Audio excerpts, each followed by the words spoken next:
বারিশক এবং বুবলিকে ভুয়া ভুয়া বলে একদমই তোপের মুখে ফেলে দেয় জনগণ।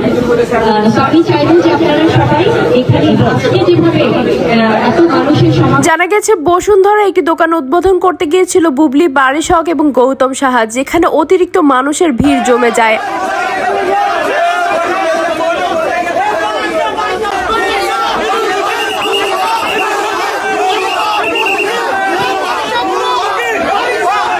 পরিস্থিতি সামলাতে না পেরে একটা পর্যায়ে বারিশ, বুবলি এবং তার স্বামী সীমান্ত বেরিয়ে যায় এবং যাওয়ার পথে তাদেরকে ভুয়া ভুয়া বলে জনগণ তোপের মুখে ফেলে।